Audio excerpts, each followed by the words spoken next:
The following is a paid program and does not necessarily reflect the views or ideas of the staff or management of KWSH or the 110 Broadcast Group.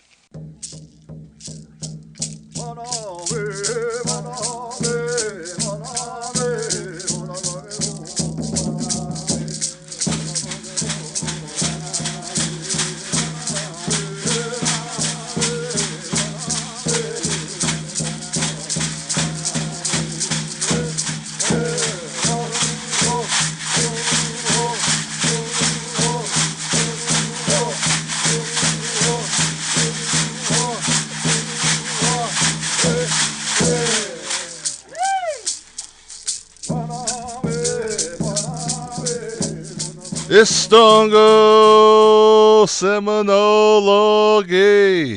Jeremy Fultz, Chehojivkodo, Samojanita Hadamnita here, Dojan Popahoyan, Monday Hayatki Hadialagamoan, Ogido Than Ojidos, Delaney. My name is Jeremy Fultz, and today it is 11 o'clock on the dot. We're in the radio station, though. We're not in our drop tops tonight. But we're in the radio station bringing the news of the Seminole Nation. Yep. Still. Like always, another Tuesday. Tuesday. Mm-hmm. And Hadam, he lives in Popahoyan. It's nice out there. Nice. Hasotidos. Mm-hmm. So, good one. Today's Tuesday, January 10th, 11 o'clock. And Delaney's on site of me, and we've got some guests in the studio today, and we're going to give them as much time as we can today because we're going to be talking about the Seminole burning, not only a book, but a historical event that happened regarding some people of the Seminole Nation right off of the Seminole Nation res there in Maud, but we'll be talking about that and having our historic preservation director, Ted Underwood, and then also Ben Yahola with us today, so that'll be a good one. But let's kind of get into some of the things we can talk about, some of the events happening, so we can talk to Ben and Ted. All right, let's get on it. All right, and so this weekend, we kind of got reprimanded a little bit, Mark, about these church announcements we do. You know, we try to give everyone, you know, a notice of when the 4th and 8th Sunday meetings are and the MSW church meetings when they happen. And so Mark went to his kids' family's church, and they got on to him because they said that we forgot to mention them in the church greeting. And so we have corrected our errant ways, and we made sure to, we got slapped on the wrist a little bit, but we have corrected our errant ways, and now this weekend is the 15th. But so I'm just going to give a quick shout out though to Rock Spring Sasakwa because they wasn't on our list.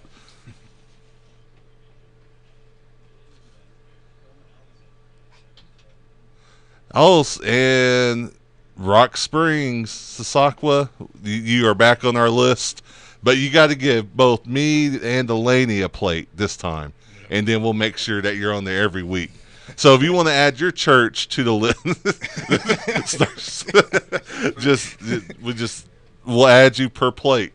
No, no. So this weekend is going to be January 15th. The church is having church services or church meetings this weekend. It's going to be Butler Creek, Cedar Creek, Eufaula, Grave Creek, Greenleaf, Hidgety, New Yucca, Randall Mission, Sand Creek, Tallahassee, Thawathley, Tokpafka, Tagabuchi, Tuskegee, and Wewoka Indian Baptist. Again, this is going to be the weekend of January 15th. And if your church isn't on there and you'd like for us to mention that, just let us know.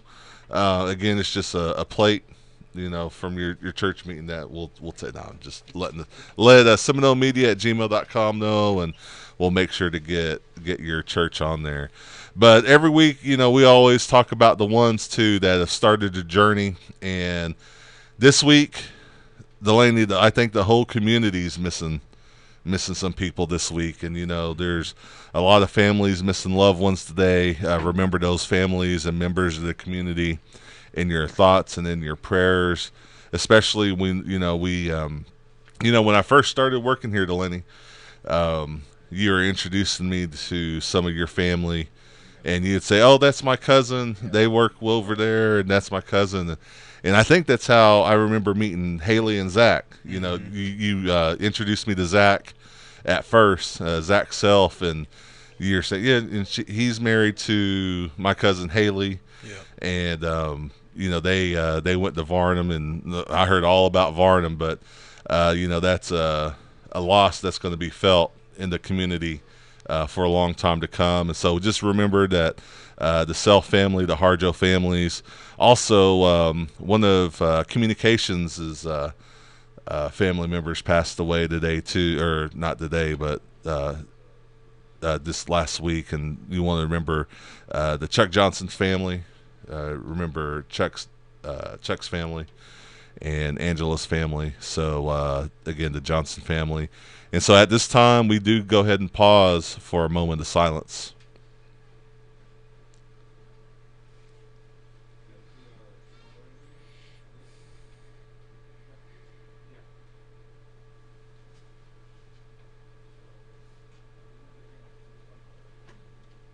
All right, Mado. And so, like we mentioned, we do have some guests in the studio today, and so we're going to get through some of our announcements pretty quick. And so we're going to go ahead and start with the diabetes program today.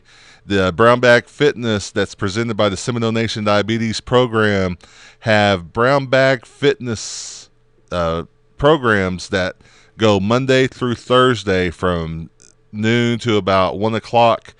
Mondays and Wednesdays, they're at the Jafigny Wellness Center, but on Tuesdays and Thursdays, they're over at the Tribal Roads office and then the Senior Citizens Building over in Wewoka, better known maybe as OAP, but over at the Senior Citizens Center there in Wewoka, and those are between 12 and 1 p.m.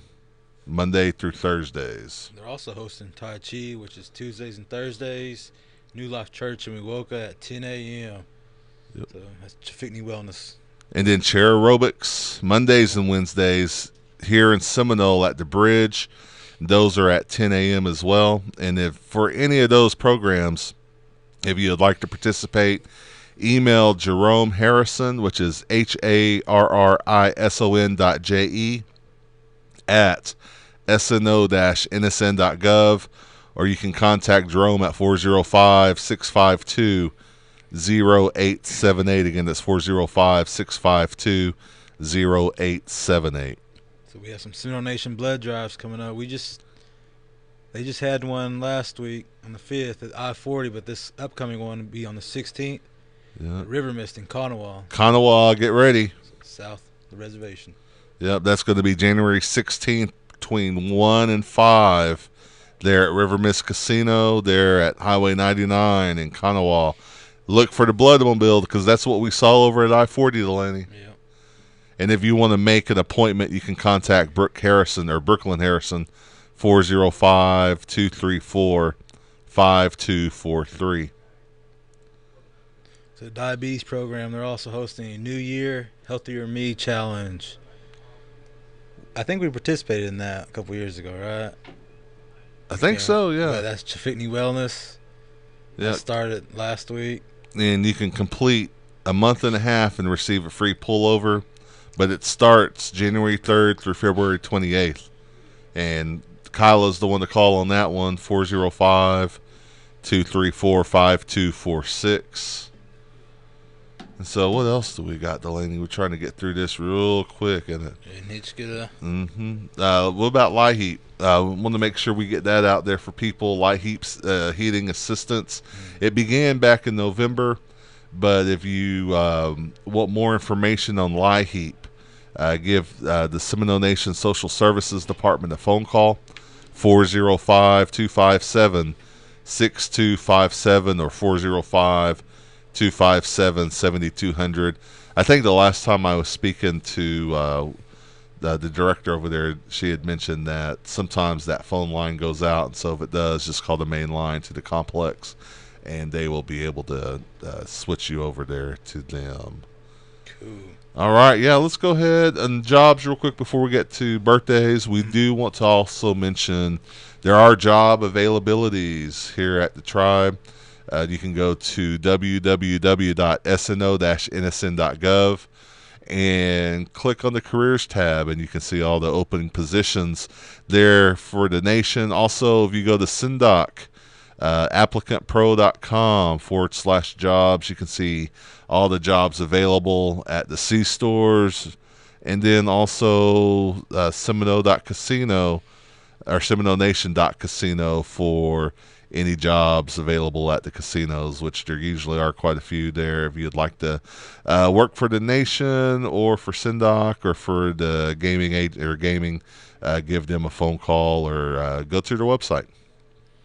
All right, let's start off birthdays. A special one here, Jeremy Itchkidone. Oh, yeah, it's my mom's birthday, so quick shout out, Carolyn Fultz. If you know her, if you see her around, you might see her at the Okima Hospital, but They just say casino. you might see her at Golden Pony too. But We have Brittany Cuevas, Rick Carjo, Tess TV, Saddlewake, Robin Sawika, Alvin Deer, Russ Johnson, Mary Tiger, Jordan Parnature, Chloe Powell, Edwin Marshall, Paulette Kozad, Natalie Standing Cloud, Larry Coley, Penny Isham, Jumbo Tiger, and Hitchkida Nita Futskit Fully. Owagatus. yep, a lot of people having their birthdays. I think we're making up though for missing it for the last couple weeks here. But anyway, while our guests are coming in, we do have some more just brief announcements. Last week we mentioned the Sand Creek Ceremonial Ground. Wanted to say thank you for everyone that came out to their food and bingo sale, and so they invited us back out this coming summer. So they usually do a good job out there, and sad we missed it, but next time we got you Sand Creek for your food sale. So let us know next time you guys do one. Also, the MMIP Central Oklahoma Benefit Gourd Dance, which is going to be January 14th between 2 p.m. to 8 p.m., and that's going to be located at the Citizen Potawatomi Nation Cultural Heritage Center at 1899 South Gordon Cooper Drive, Shawnee, Oklahoma 74801. And vendor fees are $25. If you have any questions, you can call 405-481-4089. And then also this weekend, Fish Pond Ceremonial Ground having a fundraiser at the Wewoka Civic Center. That's going to be a food sale starting at 11 a.m., bingo at 1 p.m., and then they're also doing a stomp dance at 6 p.m. to midnight.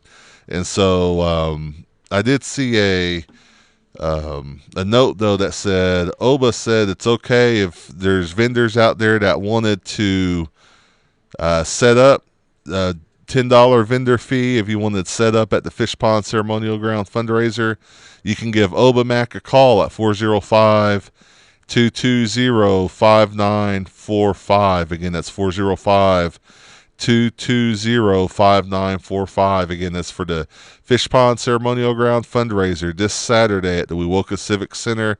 Show up around 11, get some food, and play some bingo at 1. And then dance it all off in the evening, I guess. So, and then the next to kin art market. And so you might remember one of our princess contestants from this last year, Tori Gouge. She is playing on an all-native team, getting ready for some tournament action later this spring. But Saturday, February 4th, 2023, from 10 to 4 at the Kaleji Life Center there in Wetumpka, Oklahoma, they're going to be having a fundraiser for an art market. And so that way the funds raised will benefit the next to kin girls basketball team. And so it's a young indigenous woman from various tribal nations and communities across Oklahoma who love to play basketball. The funds will go towards their tournament fees, jerseys, and other general expenses. Donations are also being accepted. And so if you'd like to see the flyer, that's also on the events Facebook page. And so if you do have any more flyers or announcements, we're getting to that time where there are a lot of events going on. Just email seminolemedia@gmail.com and make sure your flyer's attached, and those will get passed along to the Seminole Nation Community and Events Facebook page. And so I think that's everything.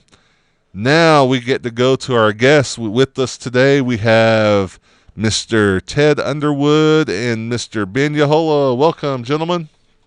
Thanks, Jeremy. Thanks for bringing us on the program today. Yeah, we, this is the time of year where I remember a couple years ago, Jake had started talking about the Seminole burning, and then this year there's been more attention brought to it, and so we wanted to talk with you guys and just explain.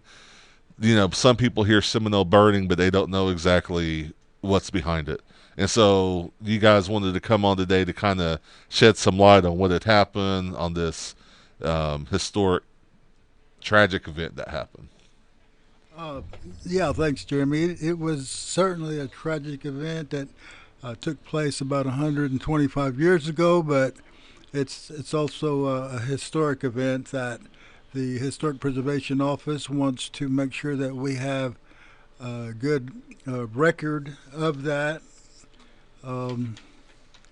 Dr. Daniel Littlefield's book, Seminole Burning, we want to recommend that as the primary source, because Dr. Littlefield was like an investigative reporter. He went out and he interviewed people, the extended family of those involved in the mob, the people from Maud, and he went through newspapers and books, government documents, and all that stuff to put together a complete, comprehensive study of the incident. The Dr. Littlefield, he's from University of, is it Central Arkansas? Little Rock? Little Rock, yeah. What do you call it? The University of Little Rock and Little Rock. I think it is, yeah. And he was down here right before the pandemic, too, talking about when the Constitution and everything that was the Independence Day. I remember he had came down, and so I've seen a few interviews with Dr. Littlefield, and very knowledgeable guy. Very knowledgeable, very friendly, and always made himself accessible. Back in '98, I believe it was, right after he published the Seminole Burning book, we invited him to the Seminole State College at the Johnson Auditorium. He came and described the book, and then had a book signing afterwards. And so he was always a good source, for the Seminole burning itself. He made himself available, and but surprisingly, there's still a lot of people who are unaware that the event ever took place. So let's talk about that event a little bit. People hear Seminole burning. What happened? Okay, well, if it's okay, I'd like to set the stage for you. Yeah, go ahead. And I'd like to describe the time period and how we arrive at the Seminole burning. The time period prior to statehood, the incident took place on January 8th, 1898. It was a time when the migration of Europeans into the country continued to soar, and was the result of the 5 tribes, also known as the Woodland tribes, were removed from their homelands to make room for the migrants. The tribes were moved to what was called Indian Territory, where they were guaranteed the right to settle and to set up their own tribal governments.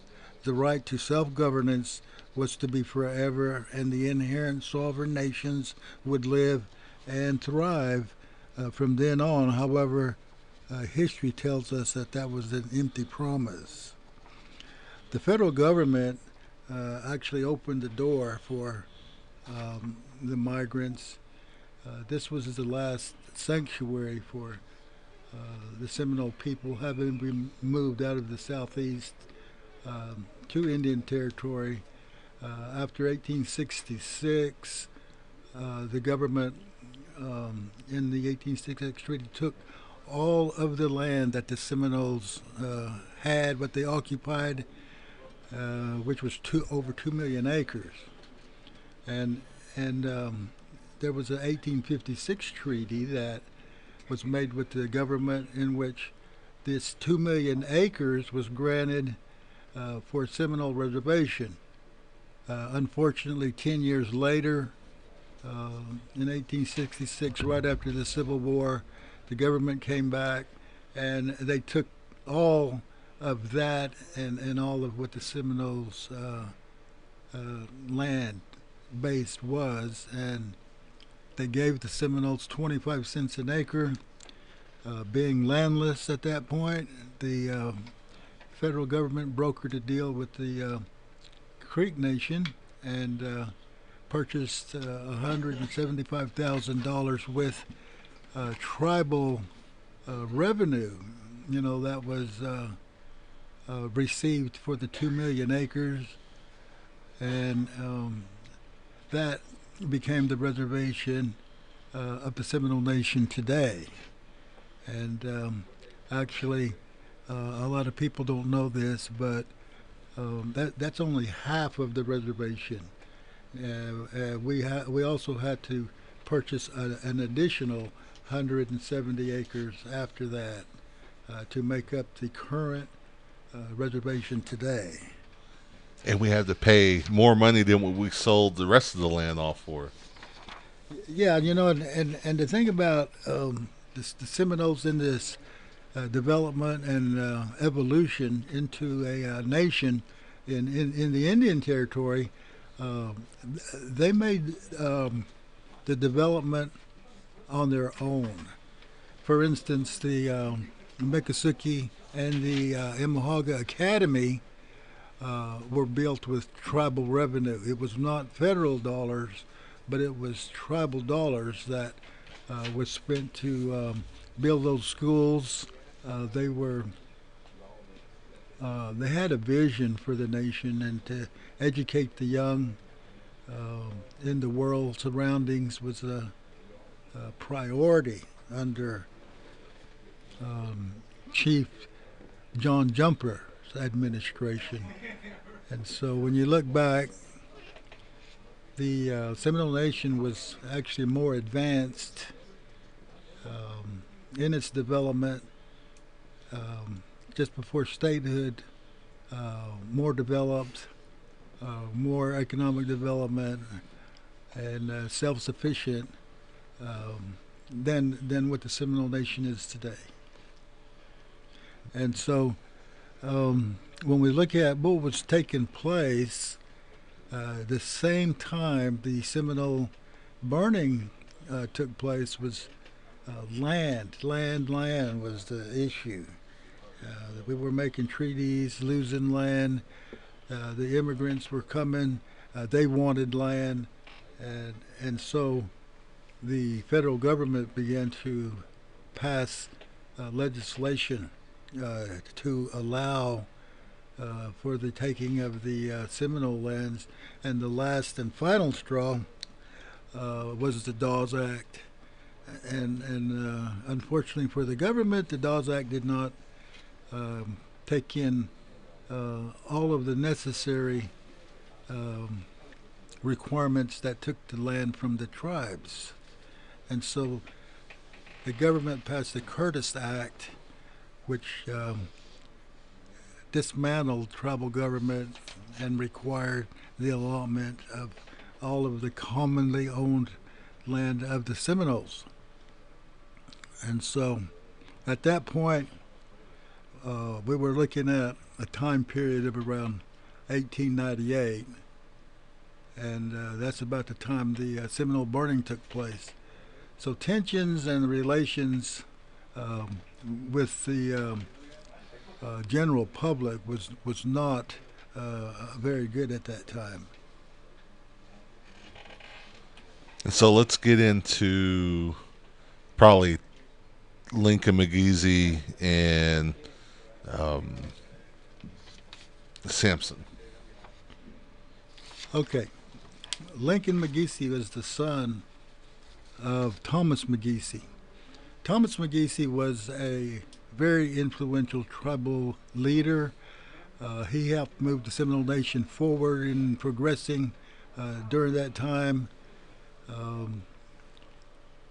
He served as the Secretary of the National Council, along with several other titles.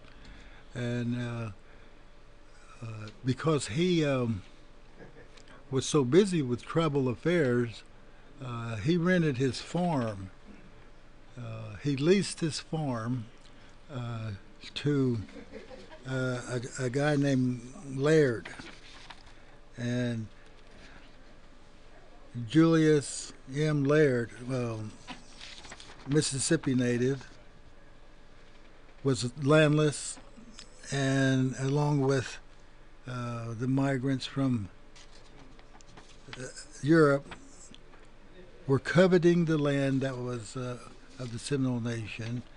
They were frustrated of the fact that they couldn't just come in and buy and sell because it was a reservation, and that only way the land was available to them was to lease the land, to lease the property. And that's what the relationship between Julius Laird and Thomas McGeesy. Unfortunately, Lincoln McGeesy, the son of Thomas, was one of the suspects in a murder that took place on the leased property. And on that day, the Julius Laird was away from home. The wife, a son, and a little baby was at home. And the testimony of the young boy who witnessed the murder said that there was a lone Indian rider that came up to the farm, and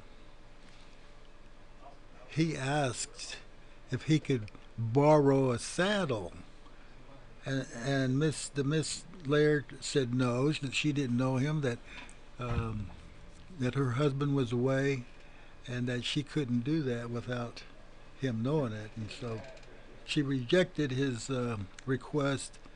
He left, but then he returned a while later, and this time when he dismounted, he came into the house, into the home.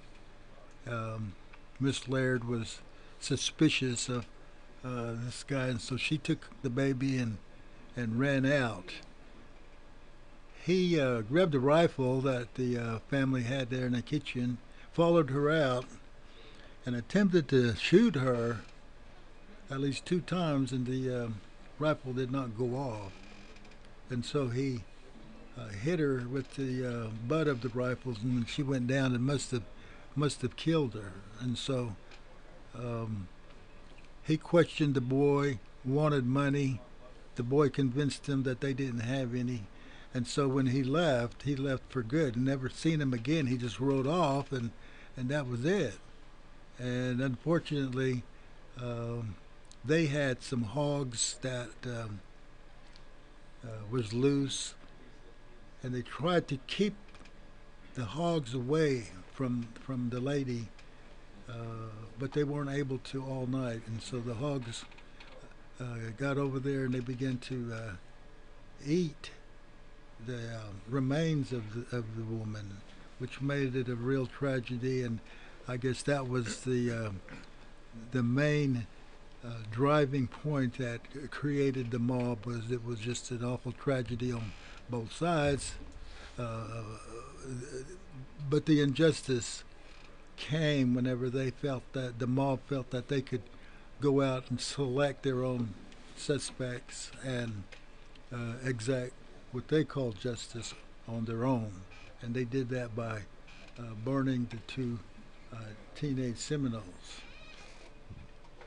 And so with this, again, tragic set of circumstances and events that had happened, and then some jurisdictional issues that happened. But I think after hearing you guys, you're wanting reconciliation and to make sure that those lines of communication are always open. And so Ben, which is a singer-songwriter as well, who works for the Historic Preservation Office, has a song that I think he would like to play in honor of what had happened. And then Ben can go ahead and play us out, and Dennis just after a little bit you might just fade us out. But Mr. Ben Yahola. Oh my sons, things haven't changed. Ancestors came to take you on the road to the other side. You are the fire in the wind. Newspaper lines searched for man of color at a church ground Baptist tabernacle. Was a cold 8th day January.